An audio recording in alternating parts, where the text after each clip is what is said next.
অটোরিকশারে main রোডে আসতে না মানা করার পরও কিন্তু তারা আসে রেগুলার।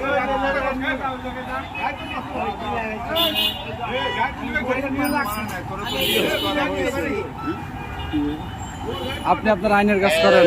আচ্ছা, এই যে হ্যাঁ আইসি ধরছি, এটা কি অন্যায় করছি আমরা? না, আপনার আইনের কাজ, হেল্প আপনার আইনের কাজ। হেল্প করো তুমি।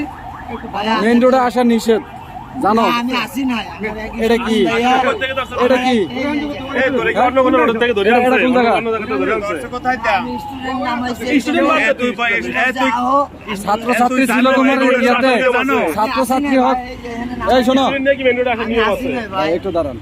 প্রেসিডেন্ট হোক, তোমার যাত্রী প্রেসিডেন্ট হোক, আইন তো আইন, সবার জন্য সমান না? তুমি এখানে আসছো কেন? যদি আর স্টুডেন্ট প্রেসিডেন্ট হোক, তোমার আসাটা উচিত হয় নাই? তুমি আসছো, তার আইনের কাজ আইনে করবো।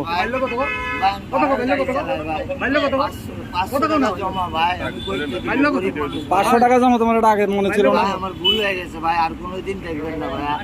দেখো, দাঁড়াও 1 মিনিট দাঁড়াও। আর কোনোদিন দেখবেন না ভাই। আপনি আপনার আইনের কাজ করতেছেন, আপনাকে ধন্যবাদ। কারণ অটো রিক্সাগুলা ইতিমধ্যে আমাদের এই সড়কে অনেক ঝামেলা সৃষ্টি করতেছে।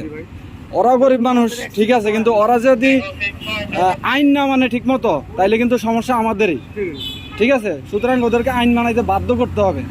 এতে যা করা লাগে করবেন, ঠিক আছে? এতে যা করা লাগে করবেন। কারণ ওদের কান্নাকাটি দেখা একজনটা ছেড়ে দিলে আরেকজনের সাহস পায়। ব্যাপারটা বুঝছেন? ঠিক আছে ভাই, আপনারা কি বলেন? আপনারা কি বলেন? আপনারা ঠিক আছে? আইন সবার জন্য সমান, আইন সবার জন্য সমান। দেখতে পাচ্ছেন আপনারা যে গাড়ি